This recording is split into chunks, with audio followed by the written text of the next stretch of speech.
Assalamualaikum warahmatullahi wabarakatuh. Nama saya Widodo Kristinirung. Saya adalah siswa dari Sekolah Hukum Paralegal yang diprakasai oleh Bapak Sukni Bumi Pengata SHMH. Kali ini saya akan membahas tentang pidana narkotika. Mari kita simak bersama. Sumber hukum dari UU Pidana Narkotika adalah Undang-Undang Republik Indonesia Nomor 35 Tahun 2009 tentang narkotika. Kedua, Peraturan Pemerintah Pengganti Undang-Undang atau Perpu Nomor 2 Tahun 2022 tentang Cipta Kerja. Ketiga adalah Peraturan Kepala BNN RI terkait narkotika. Keempat adalah Peraturan Kepala Kepolisian RI terkait narkotika. Kelima adalah Peraturan Jaksa Agung RI terkait narkotika. Keenam adalah Peraturan Mahkamah Agung terkait narkotika. Yang terakhir adalah jurisprudensi. Penyelidikan dan penyidikan yang dilakukan oleh BNN dalam pemberantasan narkotika ini, BNN adalah lembaga yang berwenang untuk melaksanakan tugas pemberantasan penyalahgunaan dan peredaran gelap narkotika dan prekursor narkotika. Prekursor narkotika adalah zat atau bahan kimia yang dapat digunakan untuk membuat narkotika. Dalam melakukan penyidikan, penyidik BNN berwenang untuk melakukan penyelidikan atas kebenaran laporan serta keterangan tentang adanya penyalahgunaan dan peredaran gelap narkotika dan prekursor narkotika, memeriksa orang atau korporasi yang diduga melakukan penyalahgunaan dan peredaran gelap narkotika serta prekursor narkotika, memanggil orang-orang untuk didengar keterangannya sebagai saksi, menyuruh orang berhenti untuk yang diduga melakukan penyalahgunaan dan peredaran gelap narkotika serta prekursor narkotika, serta memeriksa tanda pengenal diri tersangka. Kemudian memeriksa, menggeledah, dan menyita barang bukti tindak pidana dalam penyalahgunaan dan peredaran gelap narkotika dan prekursor narkotika. Memeriksa surat dan atau dokumen tentang penyalahgunaan dan peredaran gelap narkotika dan prekursor narkotika. Menangkap dan menahan orang yang diduga melakukan penyalahgunaan dan peredaran gelap narkotika dan prekursor narkotika. Melakukan interdiksi terhadap peredaran gelap narkotika dan prekursor narkotika di seluruh wilayah yurisdiksi nasional. Interdiksi adalah mengejar atau menghentikan seseorang atau kelompok dan lain-lain yang diduga membawa narkotika dan prekursor narkotika untuk ditangkap tersangkanya dan disita. Hal lain mengenai penyidikan yang dilakukan oleh penyidik BNN antara lain adalah melakukan penyadapan yang terkait dengan penyalahgunaan dan peredaran gelap narkotika dan prekursor narkotika setelah terdapat bukti awal yang cukup. Penyadapan itu bisa berupa melakukan penyadapan melalui telepon atau alat komunikasi elektronik lainnya, kemudian memasang transmitter untuk merekam pembicaraan dan lain sebagainya. Tujuan adanya penyadapan adalah mengembangkan penyidikan apakah pelaku memiliki jaringan di luar sana selain jaringan yang sudah ditangkap, bisa jaringan nasional ataupun internasional. Kemudian selain teknik penyadapan, penyidik BNN bisa melakukan pembelian terselubung dan penyerahan di bawah pengawasan.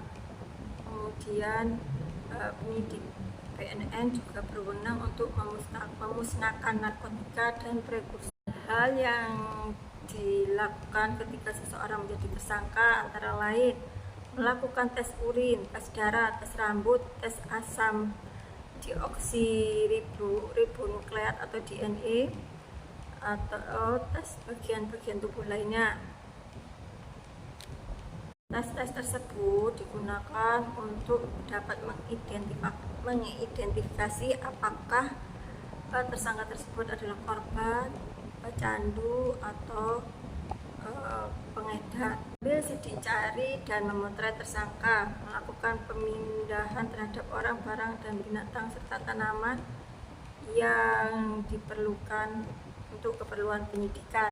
Penyelesaian penanganan perkara tindak pidana narkotika biasanya melalui rehabilitasi dengan pendekatan restoratif justice atau keadilan restoratif sebagai pelaksanaan asas dominus litis jaksa berdasarkan pedoman Jaksa Agung nomor 18 tahun 2020. Penuntut umum dalam hal ini jaksa melakukan penyelesaian penanganan perkara tindak pidana penyalahgunaan narkotika melalui rehabilitasi dengan pendekatan keadilan restoratif dalam rangka melaksanakan asas dominus litis jaksa sebagai pengendali perkara. Pelaksanaan fungsi pengendali perkara dilakukan dalam ruang lingkup tugas dan wewenang jaksa dalam rangka membangun sistem peradilan pidana terpadu sejak tahap penyidikan sampai dengan pelaksanaan putusan pengadilan yang memperoleh kekuatan hukum tetap untuk menegakkan hukum keadilan dan kebenaran, termasuk melakukan pra penuntutan dan melaksanakan pengawasan horizontal melalui lembaga pra penuntutan. Dalam hal ini jaksa memastikan kelengkapan formil dan kelengkapan material serta meneliti hasil penyelidikan dari penyidik, kemudian memastikan barang bukti tindak pidana penyalahgunaan narkotika, kemudian melakukan kualifikasi tersangka, kualifikasi tindak pidana dan kesesuaian dengan pasal yang akan disangkakan, kemudian unsur kesalahan diri tersangka, pemeriksaan terhadap tersangka, serta rekomendasi hasil asesmen. Pada saat pra penuntutan, jaksa penuntut umum memastikan berdasarkan penelitian berkas perkara, yaitu mengkualifikasi tersangka sebagai penyalahguna, maka terhadap tersangka wajib disangkakan melanggar pasal 127 ayat 1 Undang-Undang Narkotika. Untuk membuktikan kesalahan dan adapun untuk membuktikan kesalahan tersangka, khususnya keterlibatannya dalam jaringan peredaran gelap narkoba, penuntut umum memberikan petunjuk pada penyidik agar 1. Memeriksa tersangka apakah sebagai pengguna terakhir atau bukan, kemudian memeriksa profil tersangka dikaitkan dengan transaksi keuangan dan gaya hidup tersangka. Dalam hal barang bukti narkoba yang tidak melebihi jumlah pemakaian 1 hari, penuntut umum memberi petunjuk kepada penyidik agar terhadap tersangka wajib dilaksanakan pemeriksaan laboratorium forensik guna mengetahui kualifikasi tersangka. Apabila setelah penuntut umum menerima kembali hasil penyidikan yang sudah lengkap dari penyidik dan menerima penyerahan tanggung jawab atas tersangka dan barang bukti, penuntut umum segera menentukan apakah berkas perkara itu sudah memenuhi persyaratan untuk dapat atau tidak dilimpahkan pengadilan berdasarkan asas dominus litis dan persyaratan rehabilitasi melalui proses hukum. Rehabilitasi melalui proses hukum yaitu ada 2, rehabilitasi medis dan rehabilitasi sosial. Terhadap tersangka yang disangkakan melanggar pasal 127 ayat 1 Undang-Undang Narkotika dapat dilakukan rehabilitasi melalui proses hukum. Tersangka yang disangkakan melanggar pasal 127 ayat 1 UU Narkotika dikualifikasi sebagai penyalahguna yang terdiri atas penyalahgunaan narkotika VID pasal 1 angka 15 UU Narkotika, korban penyalahgunaan narkotika VID penjelasan pasal 54 UU Narkotika atau pecandu narkotika VID pasal 1 angka 13. Demikian pemaparan tentang narkotika dan pengadilannya. Kurang lebihnya mohon maaf. Terima kasih atas kesempatannya.